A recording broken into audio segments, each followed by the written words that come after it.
নমস্কাৰ আৰু শুভ সন্ধিয়া অসমবাসী ৰাইজলৈ আজিৰ এই গুৰুত্বপূৰ্ণ দিনটোত আৰু এটা আনন্দৰ দিনটোত মই বহুত মোৰ শ্ৰদ্ধা আৰু অভিনন্দন জনাইছো আপোনালোক সকলোৱে ইতিমধ্যে অৱগত যে ভাৰতৰ এখন অন্যতম গুৰুত্বপূৰ্ণ প্ৰদেশ মহাৰাষ্ট্ৰত ভাৰতীয় জনতা পাৰ্টি আৰু ইয়াৰ মিত্ৰজোঁটে আজি হোৱা নিৰ্বাচনত নিৰংকুশ সংখ্যাগৰিষ্ঠতা লাভ কৰিবলৈ সক্ষম হৈছে কিছুদিন আগতে হাৰিয়ানাৰ নিৰ্বাচনতো ভাৰতীয় জনতা পাৰ্টিয়ে বিপুল বিজয় লাভ কৰিবলৈ সক্ষম হৈছে দৰাচলতে লোকসভা নিৰ্বাচনৰ পিছত প্ৰধানমন্ত্ৰী নৰেন্দ্ৰ মোদীৰ নেতৃত্বৰ ওপৰত হাৰিয়ানা আৰু মহাৰাষ্ট্ৰৰ নিৰ্বাচনৰ জৰিয়তে এই দুইখন প্ৰদেশৰ ৰাইজে আকৌ এবাৰ আস্থা পোষণ কৰিলে ভাৰতীয় জনতা পাৰ্টিৰ সমূহ কাৰ্যকৰ্তাৰ বাবে সেয়েহে আজিৰ দিনটো এক আনন্দৰ আৰু স্মৰণীয় দিন ইয়াৰ লগতে দেশৰ বিভিন্ন প্ৰদেশত অনুষ্ঠিত বিশেষকৈ উত্তৰ প্ৰদেশ উত্তৰাখণ্ড ছত্তীশগড় আৰু আন বিভিন্ন ৰাজ্যত অনুষ্ঠিত হোৱা উপনিৰ্বাচনসমূহতো ভাৰতীয় জনতা পাৰ্টিয়ে সুন্দৰ ফলাফল দেখুৱাবলৈ সক্ষম হৈছে অৱশ্যে এই আনন্দৰ খবৰবিলাকৰ মাজতে ঝাৰখণ্ডৰ নিৰ্বাচনত আমাৰ দলৰ পৰাজয়ে স্বাভাৱিকভাৱে আমাক সকলোকে ব্যথিত কৰিছে ঝাৰখণ্ডৰ বিষয়ে মই আৰু অলপ কথা ব্ৰডকাষ্টৰ শেষৰ ফালে ক'বলৈ যত্ন কৰিম আজিৰ দিনটোত অসমবাসী ৰাইজক মই বিশেষভাৱে কৃতজ্ঞতা জনাম এই কাৰণে যে অসমত অনুষ্ঠিত ৫টা বিধানসভাৰ উপনিৰ্বাচনত আমাৰ দল তথা অসম গণ পৰিষদ আৰু UPPL দলৰ প্ৰাৰ্থী ৫টা উপনিৰ্বাচনতে বিজয়ী হ'বলৈ সক্ষম হ'ল স্বাভাৱিকতে এখন চৰকাৰ ৪টা বছৰ পুৰণি হোৱাৰ পিছত যেতিয়া উপনিৰ্বাচন অনুষ্ঠিত হয় এই উপনিৰ্বাচনৰ ফলাফলসমূহে আগন্তুক আহিবলগীয়া বিধানসভা নিৰ্বাচনৰ কৰবাত নহয় কৰবাত জনসাধাৰণৰ এটা মন বা জনসাধাৰণৰ অভিমত এটা প্ৰকাশ কৰাৰ বাবে চেষ্টা কৰে সেয়েহে নিৰ্বাচনলৈ এটা বছৰ থকা ৰাজ্যবিলাকত সাধাৰণতে শাসকীয় দলে ১০০% আসনত বিজয়ী নহয় যদিহে সেই প্ৰদেশখনৰ ৰাইজে পৰিৱৰ্তন বিচাৰে ৪খন আসন আমাৰ আছিল বঙাইগাঁৱত অসম গণ পৰিষদ চিডলিত UPPL ধলাইত ভাৰতীয় জনতা পাৰ্টি বিহালীত ভাৰতীয় জনতা পাৰ্টি ১০০% আমি বিজয়ী হ'বলৈ সক্ষম হলো ইয়াৰ লগতে অসমৰ ৰাইজে আমাক ১০০%ৰ ওপৰত এক প্ৰকাৰ এটা প্ৰিমিয়াম দিলে প্ৰিমিয়াম হ'ল চামুগুৰি সমষ্টি আমি সকলোৱে জানো যে চামুগুৰি সমষ্টি যিটো ডেমোগ্ৰাফি বা জনসংখ্যাৰ যিটো গাঁথনি সেই জনসংখ্যাৰ গাঁথনিটোত ৬৫% সংখ্যালঘু লোকে তাত বসবাস কৰে কংগ্ৰেছ দলে বিগত ২৫ বছৰ ধৰি এই সমষ্টিটোক প্ৰতিনিধিত্ব কৰি আহিছে যোৱা লোকসভাৰ নিৰ্বাচনতো এই সমষ্টিটোৰ পৰা লোকসভাৰ সাংসদ হিচাপে প্ৰদ্যুৎ বৰদলৈ ডাঙৰীয়াই যথেষ্ট সংখ্যক ভোটত লিড ল'বলৈ সক্ষম হৈছিল সেয়েহে নিৰ্বাচনৰ প্ৰাৰম্ভণিতে মোক কোনোবা সাংবাদিকে সুধিলে যে উপনিৰ্বাচনত আপোনালোকে কেইটা সিটত জিকিব মই 4টা সিটত জিকিম বুলি উল্লেখ কৰিছিলো কাৰণ সামুগুৰি সমষ্টি আমি জিকা সহসাধ্য নাছিলে মই গৌৰৱ অনুভৱ কৰো যে ভাৰতীয় জনতা পাৰ্টিৰ কাৰ্যকৰ্তাসকলে অক্লান্ত প্ৰচেষ্টাৰে সামুগুৰি সমষ্টিত আমাৰ দলৰ প্ৰাৰ্থী দীপ্লু ৰঞ্জন শৰ্মাক বিপুল ভোটত বিজয়ী কৰে সামুগুৰিৰ বিজয়ে অসমৰ ৰাজনীতিলৈ এটা বহু ডাঙৰ পৰিৱৰ্তন কঢ়িয়াই আনিব কংগ্ৰেছ দলৰ ৰাজনীতি আছিলে এপিজমেন্ট অৰ্থাৎ কোনোবা এটা জনগোষ্ঠীৰ প্ৰতি বিশেষ মৰম আৰু তাৰ ফলত সংখ্যাগৰিষ্ঠ জনসাধাৰণক অৱমাননা ভাৰতীয় জনতা পাৰ্টিৰ নীতি হ'ল এপিজমেন্ট টু নান জাষ্টিস টু অল অৰ্থাৎ আমি সকলোকে ন্যায় প্ৰদান কৰিম কিন্তু কাকোৱেই আমি ভোট বেংকৰ দৰে ব্যৱহাৰ নকৰো আৰু সেই ধৰণে অসমৰ সংখ্যালঘু জনতাৰ মাজত আমি সোমাবলৈ চেষ্টা কৰিছিলো যে আৰু আমি স্পষ্টভাৱে ৰাইজক কৈছিলো যে appeasement to none but justice to all সবকে সাথ সবকে বিকাশ আজি সামুগুৰি সমষ্টিৰ সংখ্যালঘু জনসাধাৰণেও অভূতপূৰ্বভাৱে আমাক ভোটদান কৰিলে আৰু পৰম্পৰাগতভাৱে ভাৰতীয় জনতা পাৰ্টিক ভোট দি অহা সকলে আমাক পুনৰ এবাৰ আস্থা পোষণ কৰিলে মই পুনৰবাৰ সামুগুৰিৰ বিশেষ বিজয়ৰ বাবে দীপ্লু ৰঞ্জন শৰ্মা আৰু ভাৰতীয় জনতা পাৰ্টিৰ কাৰ্যকৰ্তাসকল লগতে মন্ত্ৰী কেশৱ মহন্ত আৰু দিনে নিশাই পৰিশ্ৰম কৰা বিধায়ক জিতু গোস্বামীক উষ্ণ অভিনন্দন জনাইছো বিহালীৰ নিৰ্বাচন এটা সাধাৰণ নিৰ্বাচন আছিল অৰ্থাৎ বিজেপি দলৰ আসনত থকা দখলত থকা আসনখন আমি তাক পুনৰ আমি যাতে ৰাখিব পাৰো তাৰ বাবে আমি প্ৰচেষ্টা কৰিছিলো কিন্তু বিহালীৰ নিৰ্বাচনে তেতিয়া জনসাধাৰণৰ মাজত উৎকণ্ঠা বৃদ্ধি কৰিছিল যেতিয়া যোৰহাটৰ সাংসদজনে বিহালীত 2টা মাহ ধৰি এক প্ৰকাৰ শিবিৰ পাতি নিৰ্বাচনত জপিয়াই পৰিছিল কংগ্ৰেছ দলৰ যিকোনো নেতাই কোনোবা সমষ্টিৰ প্ৰতি বিশেষ দৃষ্টি দিয়াটো আপাততঃ দৃষ্টিত মই ভুল বুলি নাভাবো কিন্তু এটা কথা মই বাৰে বাৰে মোৰ মনত আহিছিল আৰু সেই কথাটো মই নিৰ্বাচনী সভাসমূহতো এক প্ৰকাৰ কৈছিলো যে 5টা সমষ্টিৰ ভিতৰতে বিহালীয়ে কিয় আন কোনোবা এটা সমষ্টিটো তেওঁ 3 মাহ বাহৰ পাতিব পাৰিলেহেঁতেন মই যিমান দূৰ অৱগত কংগ্ৰেছ দলে প্ৰথমতে তেওঁক সিডলি সমষ্টিৰ দায়িত্ব দিছিল তেওঁ নিজে আবেদন কৰি সিডলি সমষ্টিৰ পৰা বিহালী সমষ্টিত তেওঁ নিজৰ দায়িত্বভাৰ লৈছিল মই বাৰে বাৰে এটাই কথা মোৰ মনলৈ আহে বিহালীত আমাৰ দলৰ প্ৰাৰ্থী আছিল দিগন্ত ঘাটোৱাৰ চাহ বাগিচাৰ এজন শ্ৰমিকৰ সন্তান আৰু দিগন্ত ঘাটোৱাৰৰ দেউতাক চাহ বাগিচাৰ এজন চকীদাৰ আছিল চাহ বাগিচাৰ সম্প্ৰদায়ৰ চকীদাৰৰ ল'ৰা এজনক হৰুৱাবৰ কাৰণে এজন যদি ৰাজ সন্তানে 3 মাহ ধৰি কেম্প কৰে 2 মাহ ধৰি কেম্প কৰে কৰবাত নহয় কৰবাত মই তাত সামন্তবাদৰ গুণ পাওঁ কৰবাত নহয় কৰবাত মই এনে প্ৰচেষ্টাৰ মাজেৰে চাহ বাগিচাৰ সমাজখনৰ প্ৰতি থকা তেওঁলোকৰ যি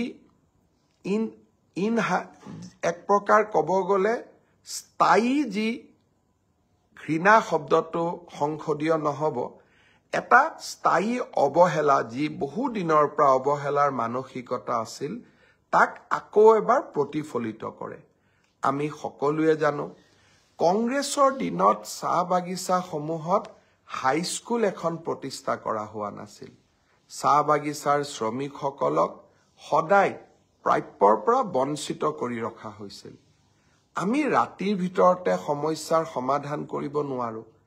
কিন্তু যোৱা ভাৰতীয় জনতা পাৰ্টি চৰকাৰৰ কাৰ্যকালৰ সময়ত আমি আন্তৰিকতাৰে চাহ বাগিচাৰ শ্ৰমিকসকলৰ সমস্যাসমূহ সমাধানৰ বাবে প্ৰচেষ্টা কৰিছোঁ আৰু কৰবাত নহয় কৰবাত বাগিচাৰ ৰাইজে আমাক আদৰণিও জনাইছে চাহ বাগিচাৰ ৰাইজৰ প্ৰতি থকা প্ৰচণ্ড অৱহেলা আৰু কৰবাত নহয় কৰবাত মানসিক বিতুষ্টিৰ বাবে 3 মাহকৈ চাহ বাগিচাৰ চকীদাৰৰ সন্তান এজনক কোনোবাই যদি হৰুৱাবলৈ কেম্প কৰে বা তাতেই বহি থাকে মই নাভাবো সি সমাজখনলৈ কৰবাত নহয় কৰবাত ইতিবাচক বাৰ্তা পঠিয়াইছে বুলি কংগ্ৰেছ দলৰ ই আন্তৰিক কথা কিন্তু আমি বিহালীৰ বিজয়ৰ জৰিয়তে চাহ বাগিচাৰ চকীদাৰৰ সন্তান এজনক অসম বিধানসভালৈ আনিব পাৰি আমি আজি যথেষ্ট আনন্দিত আৰু বিহালীৰ ৰাইজকো মই ভাৰতীয় জনতা পাৰ্টিৰ ওপৰত গভীৰ আস্থা পোষণ কৰাৰ বাবে আকৌ এবাৰ ধন্যবাদ জনাইছো ব্ৰডকাষ্টত মই আপোনালোকক এটা সৰু ভিডিঅ' দেখুৱাব খুজিছো ভিডিঅ'টো অলপ দেৰি আপোনালোকে চাওক এই ভিডিঅ'টো হ'ল 2016 চনৰ 4 এপ্ৰিলৰ দিনা সামুগুৰি সমষ্টিৰ মোৱামাৰী পঞ্চায়তত সংঘটিত হোৱা এটা ঘটনাৰ ভিডিঅ' সেইদিনাখন আপোনালোকে ভিডিঅ'টোত ভাৰতীয় জনতা পাৰ্টিৰ পতাকা দেখা পাব আৰু মই 2016 চনৰ নিৰ্বাচনৰ প্ৰাক মুহূৰ্তত আমাৰ দলৰ প্ৰাৰ্থী জিতু গোস্বামীৰ হৈ প্ৰচাৰ অভিযান চলাবলৈ সামুগুৰি সমষ্টিত প্ৰৱেশ কৰিছিলোঁ মোৱামাৰী পঞ্চায়তত সেই সময়ৰ কংগ্ৰেছ দলৰ সদস্যসকলে এনেদৰে মোৰ ওপৰত আক্ৰমণ চলাইছিল আৰু এক প্ৰকাৰ জীৱন বান্ধি বুকুত বান্ধি আমি তাৰ পৰা ওলাই আহিছিলোঁ 2016 চনৰ পিছত কেতিয়াও মই ভবা নাছিলোঁ যে সামুগুৰিৰ ৰাইজে মোক ন্যায় প্ৰদান কৰিব আজি এই দিনটোত সামুগুৰিৰ ৰাইজে 4 এপ্ৰিল 2016 চনত ঘটা এই নিন্দনীয় ঘটনাটোক আকৌ এবাৰ গৰিহণা দিলে আৰু আপোনালোকে আপোনালোকৰ সন্তানক ন্যায় দিলে মই শুনামতে মোৱামাৰী পঞ্চায়ততো আমি আজি যথেষ্ট ভোট পাবলৈ সক্ষম হৈছোঁ ধুবুৰীৰ সাংসদ ৰকিবুল হুছেইন ডাঙৰীয়া সেই সময়ৰ সামুগুৰি সমষ্টিৰ বিধায়ক আছিল মোৰ লগত ঘটা এই ঘটনাৰ পিছত মই অন্তত এটা ফোন আশা কৰিছিলোঁ যে মোৰ সমষ্টিত হোৱা এই ঘটনাটোৰ কাৰণে মই দুখিত ৰাজনৈতিক জগতখনত আমাৰ পৰিয়ালসমূহৰ মাজত থকা নিবিড় সম্পৰ্কৰ বাবে এনে পৰম্পৰা বিদ্যমান আছিল যেতিয়া কোনোবাই এই পৰম্পৰাসমূহ বিদায় দিয়ে ৰাইজে কৰবাত নহয় কৰবাত ন্যায় প্ৰদান কৰে সামুগুৰি সমষ্টিৰ উপনিৰ্বাচনত যোৱাৰ দিনাখন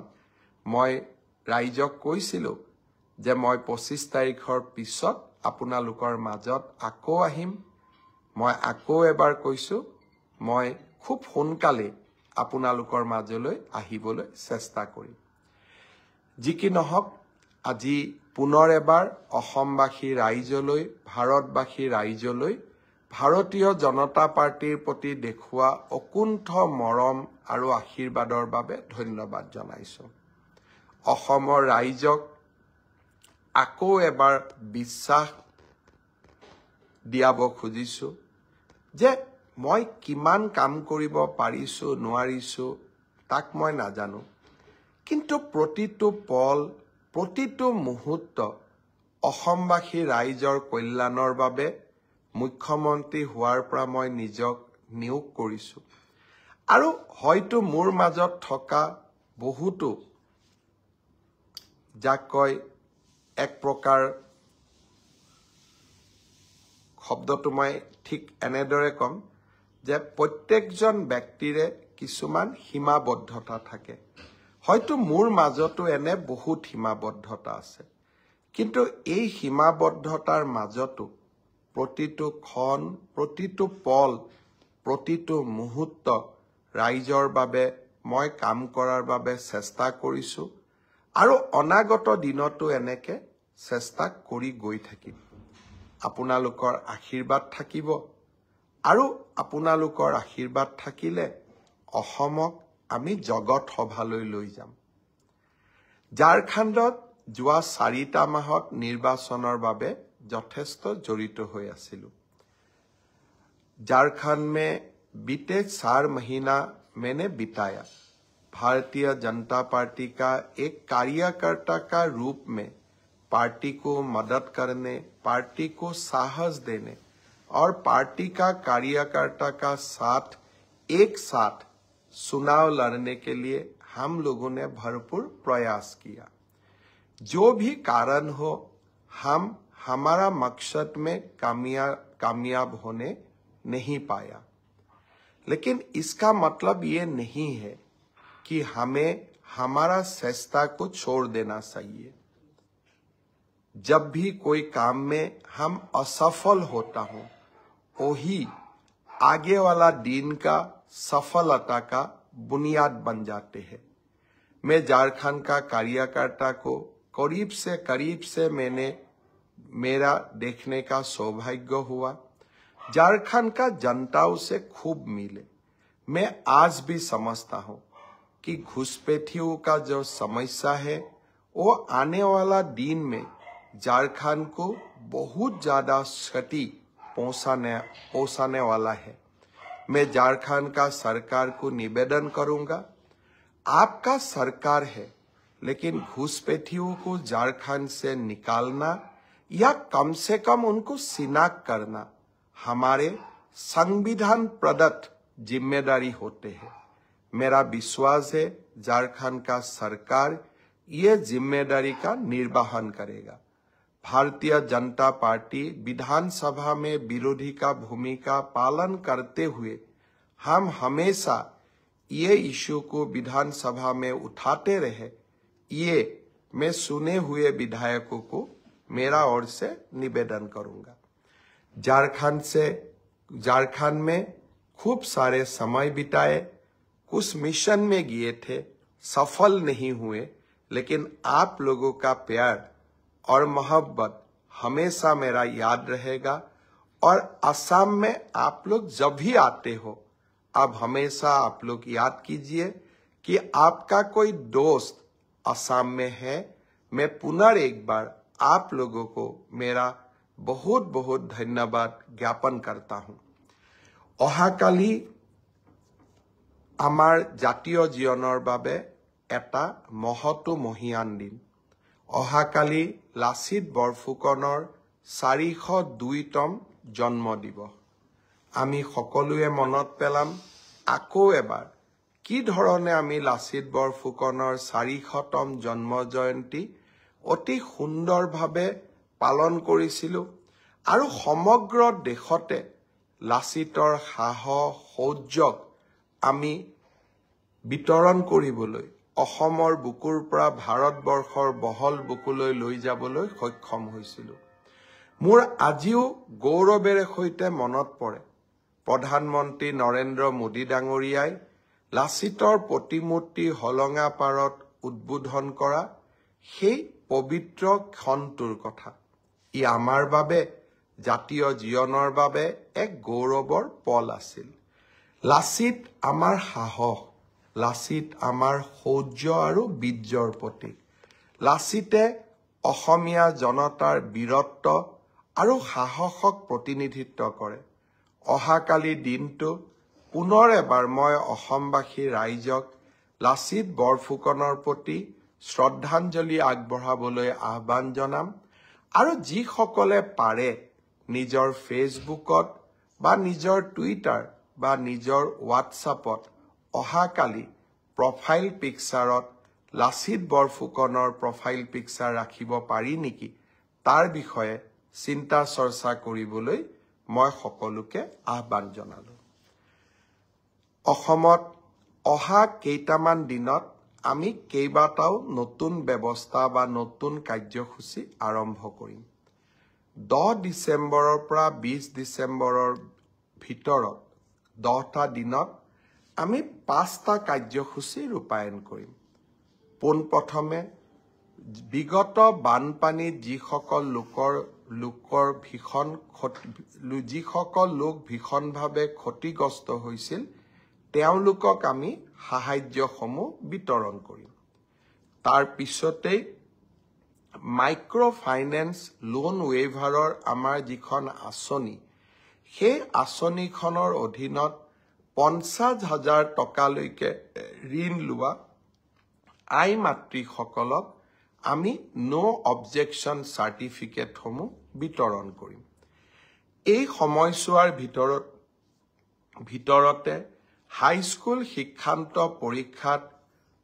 ডিষ্টিংশ্যন সৈতে পাছ কৰা ছাত্ৰ-ছাত্ৰীসকলক আনন্দৰাম বৰুৱা বঁটা আমি প্ৰদান কৰিম আৰু 10 ডিচেম্বৰৰ পৰা 20 ডিচেম্বৰৰ ভিতৰতে আমি নৱমমান শ্ৰেণীৰ ছাত্ৰীসকলক আৰু ছাত্ৰসকলক আমি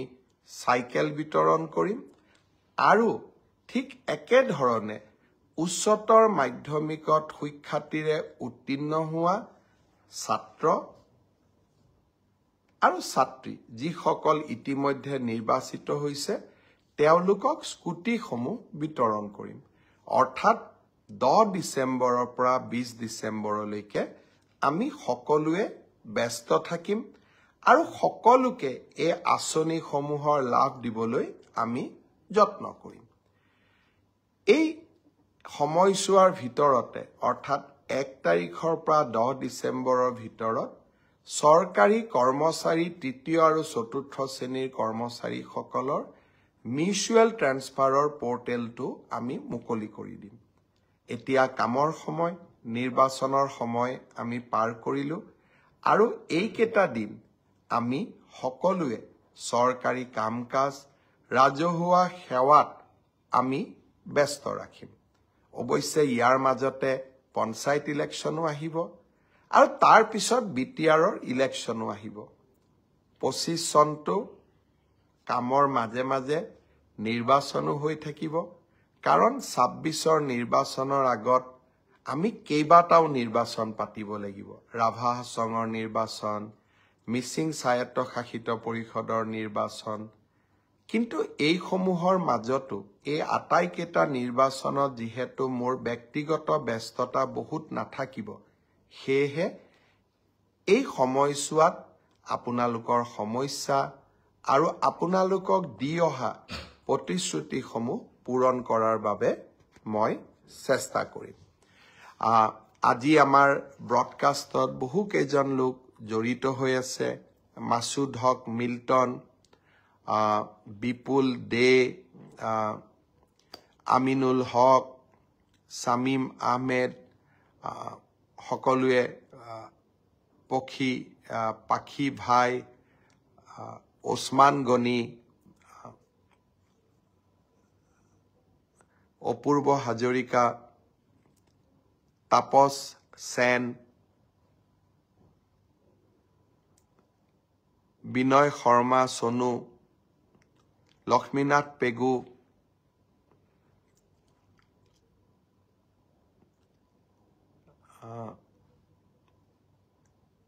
শ্ৰী ৰাম দুসাদ